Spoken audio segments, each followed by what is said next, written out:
Well, back in 1882, for the first time in our nation's history, the United States banned a group of people from immigrating to the United States and made it impossible for those living here already to become citizens. Now, a new PBS American Experience documentary airing later this month digs deep into the consequences of the 83-year-old long nightmare imposed on Chinese immigrants. Here's a look now at the Chinese Exclusion Act. There was no immigration policy before the Chinese came.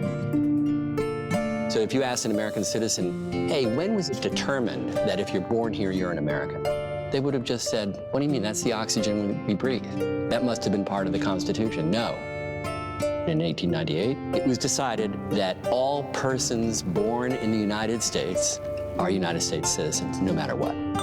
The Chinese Exclusion Act was blatantly unconstitutional.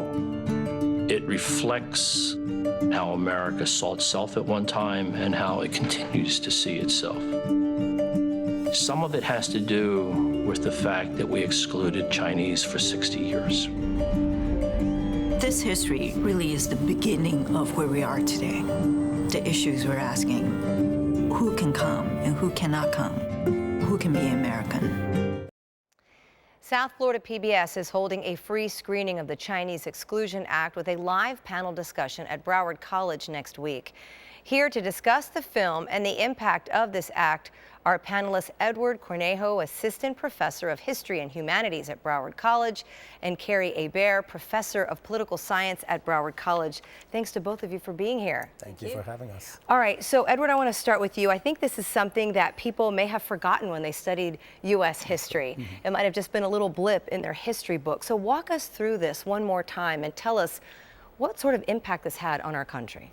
Well, in the most brief of ways that I could probably do it is, like you just said, the definition of the Chinese Exclusion Act is one of those legislations by President Arthur in 1882 to actually exclude one particular group of people.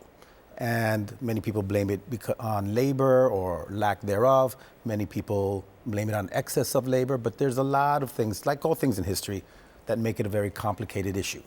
Why it's important is because for those of us who are historians and political scientists like Kari, none of this comes as a surprise to us. All of this history repeats itself, and it was said that way for a particular reason.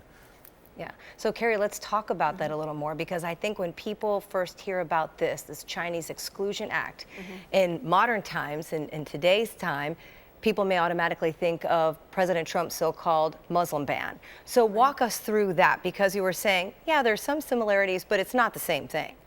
Well, I think as people have talked about it as a Muslim ban, that's first and foremost, that gives it that label, right? And to exclude a people just because of their religion is certainly the similarity that we see with the Chinese Exclusion Act.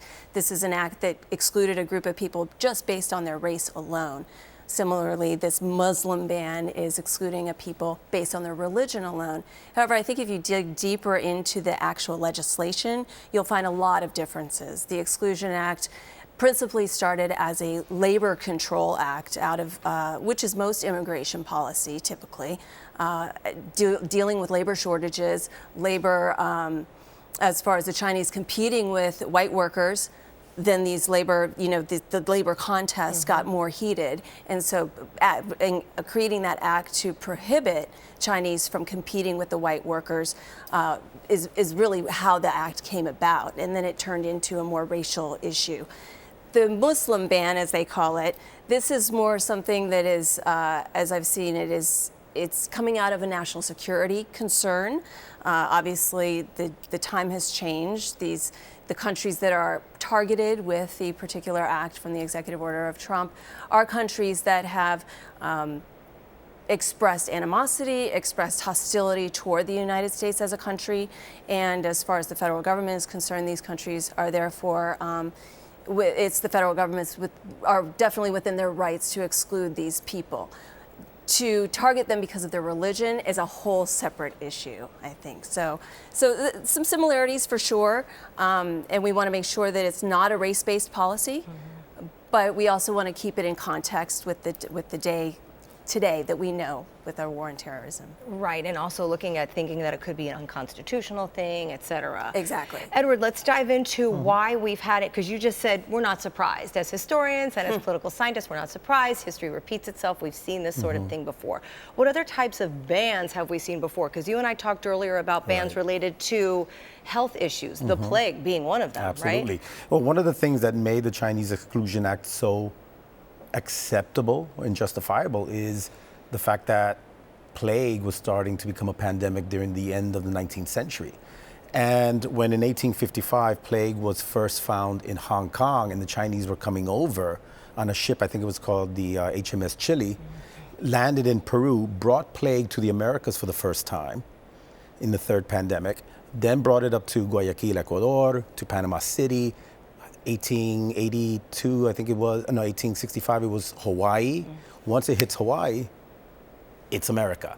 And so it was only a matter of time before that plague would hit San Francisco.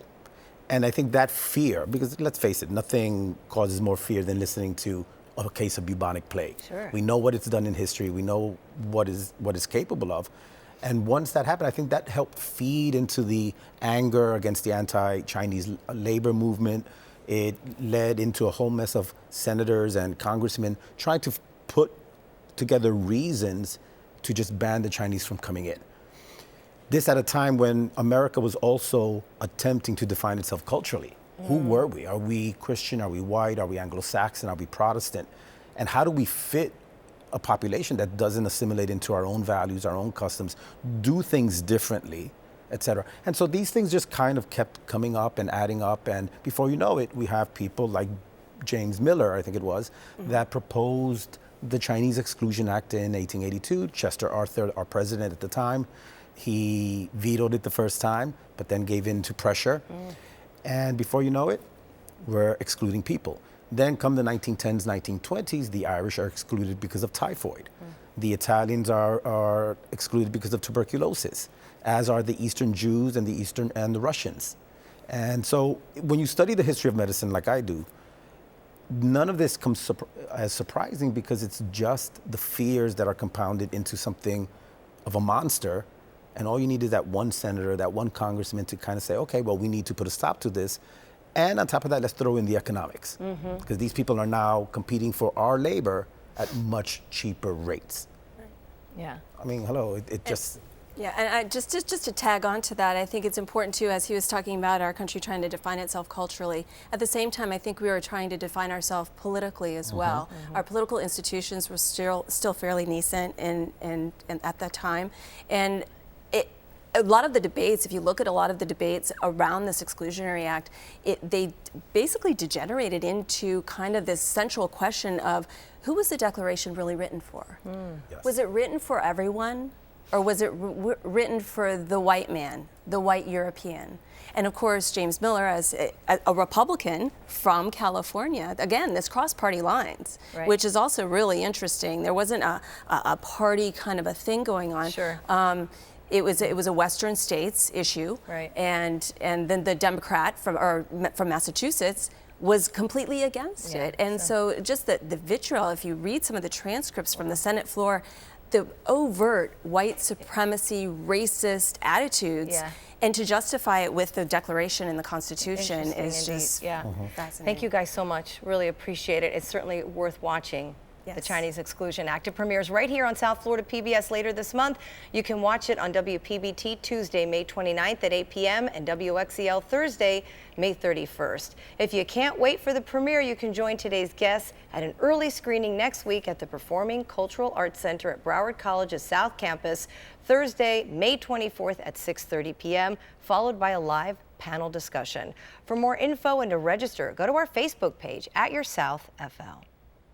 Well, do you have a comment about any of the topics that we've discussed on today's show? We'd love to hear from you. Send us your thoughts via email or go to our Facebook page @YourSouthFL. Send us a video or a message about what's impacting you and your community. We look forward to hearing from you.